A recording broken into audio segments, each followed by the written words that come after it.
బెంగాల్ రాష్ట్ర ప్రభుత్వానికి సుప్రీంకోర్టులో గట్టి ఎదురుదెబ్బ తగిలింది. పశ్చిమ బెంగాల్లోని ప్రభుత్వ ఎయిడెడ్ పాఠశాలలో పనిచేసిన 25,753 మంది టీచర్లు, ఇతర సిబ్బంది నియామకం చెల్లుబాటు కాదంటూ సుప్రీంకోర్టు తీర్పు వెలువరించింది.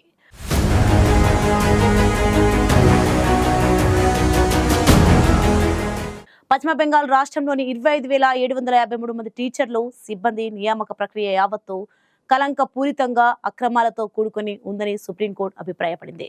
అయితే హైకోర్టు ఆదేశాలను కొన్ని మార్పులతో యథాతథంగా ఉంచుతున్నట్లు సుప్రీం ధర్మాసనం ప్రకటించింది.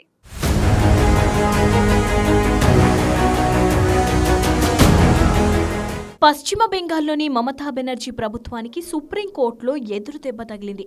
పశ్చిమ బెంగాల్లోని ప్రభుత్వ ఎయిడెడ్ పాఠశాలలో పనిచేస్తున్న 25,753 మంది టీచర్లు, ఇతర సిబ్బంది నియామక చెల్లుబాటు కాదంటూ సుప్రీంకోర్టు తీర్పు వెలువరించింది. పశ్చిమ బెంగాల్ రాష్ట్రంలోని 25,753 మంది టీచర్లు, సిబ్బంది నియామక ప్రక్రియ యావత్తు కలంకపూరితంగా, అక్రమాలతో కూడుకొని ఉందని సుప్రీంకోర్టు అభిప్రాయపడింది. టీచర్లు, ఇతర సిబ్బంది నియామకాన్ని రద్దు చేస్తూ కలకత్తా హైకోర్టు గతేడాది ఏప్రిల్లో వెలువరించిన తీర్పును సుప్రీంకోర్టు ప్రధాన న్యాయమూర్తి జస్టిస్ సంజీవ్ ఖన్నా, జస్టిస్ సంజీవ్ కుమార్లతో కూడిన ధర్మాసనం సమర్థించింది.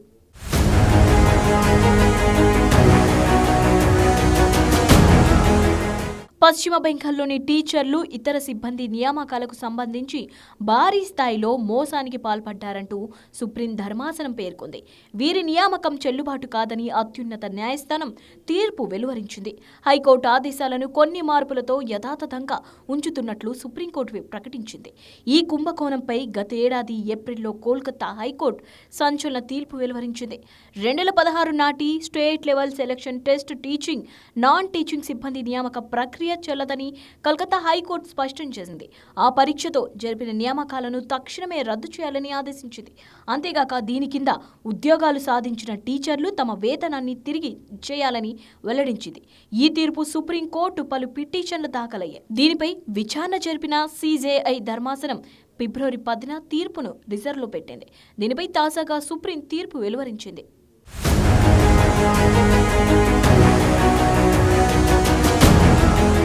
బెంగాల్ రాష్ట్రంలో ప్రభుత్వ ఎయిడెడ్ పాఠశాలలో పనిచేస్తున్న 25,753 మంది టీచర్లు, ఇతర సిబ్బంది నియామక ప్రక్రియ కలుషితమైందని, కలంకమైనదిగా సుప్రీంకోర్టు అభివర్ణించింది.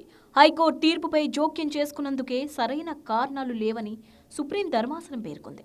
టీచర్లు, ఇతర సిబ్బంది నియామకాలు చెల్లవని స్పష్టం చేసింది.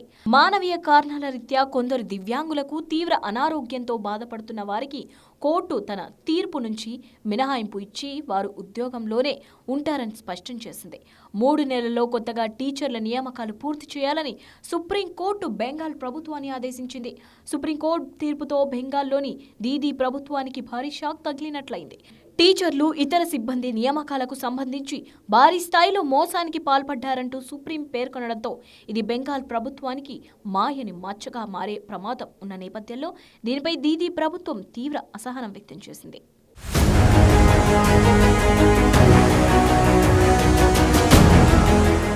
ప్రభుత్వ ప్రయోజిత ఎయిడెడ్ పాఠశాలలో 9 నుంచి 12 తరగతులకు ఉపాధ్యాయులతో పాటు group C, group D staff సిబ్బంది నియామకాల కోసం 2016లో బెంగాల్ సర్కార్ రాష్ట్ర స్థాయి సెలక్షన్ పరీక్ష నిర్వహించింది. 24,650 ఖాళీల భర్తీ కోసం చేపట్టిన ఈ రిక్రూట్మెంట్ పరీక్షకు 23 లక్షల మందికి పైగా హాజరయ్యారు. అనంతరం ఇందులో ఎంపిక ప్రక్రియ చేపట్టి 25,753 మందికి అపాయింట్మెంట్ లెటర్లు అందజేశారు. ఈ నియామక ప్రక్రియలో అవకతవకలు జరిగాయని ఆరోపణలు వచ్చాయి. దీనిపై దర్యాప్తు చేపట్టాలని న్యాయస్థానంలో పిటిషన్లు దాఖలయ్యాయి. కుంభకోణానికి సంబంధించిన కేసులో మాజీ విద్యాశాఖ మంత్రి, తృణమూల్ కాంగ్రెస్ సీనియర్ నేత పార్థ చటర్జీని ఈడీ అరెస్ట్ చేసింది.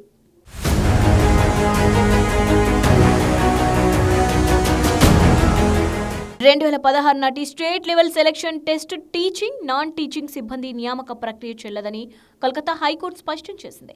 దీనిపై సుప్రీంకోర్టులో పలు పిటిషన్లు దాఖలు కాగా టీచర్లు, ఇతర సిబ్బంది నియామకాలు చెల్లవని సుప్రీం తీర్పు వెలువరించింది. ఈ తీర్పు పశ్చిమ బెంగాల్లోని దీదీ ప్రభుత్వానికి పెద్ద షాక్ అని చెప్పాలి. రాష్ట్ర ప్రభుత్వం ఎంతో పారదర్శకంగా చేపట్టాల్సిన ఉద్యోగ నియామకాల్లో అవినీతి జరిగిందని, వాటిని నిలిపివేస్తూ గతంలో హైకోర్టు తాజాగా సుప్రీంకోర్టు తీర్పు వెలువరించడంతో మమతా మమతా బెనర్జీ ప్రభుత్వం మాత్రం అర్హులైన ఉద్యోగులకు ఎలాంటి నష్టం కలగకుండా మద్దతు నిలుస్తామని ప్రకటించింది.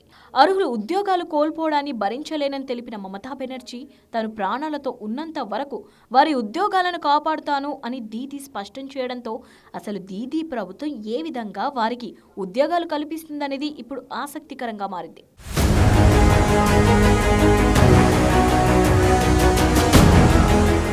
ప్రభుత్వ ప్రాయోజిత ఎయిడెడ్ పాఠశాలల్లో 9 నుంచి 12 తరగతులకు ఉపాధ్యాయులతో పాటు group C, group D staff సిబ్బంది నియామకాల కోసం 2016లో బెంగాల్ సర్కార్ రాష్ట్ర స్థాయి సెలక్షన్ పరీక్ష నిర్వహించగా వాటిలో అక్రమాలు జరిగాయని, వాటి నియామకాలు చెల్లవని గతంలో హైకోర్టు, తాజాగా సుప్రీంకోర్టు తీర్పు వెల్లడించడంతో ఆ నియామకాలు రద్దు కానున్నాయి.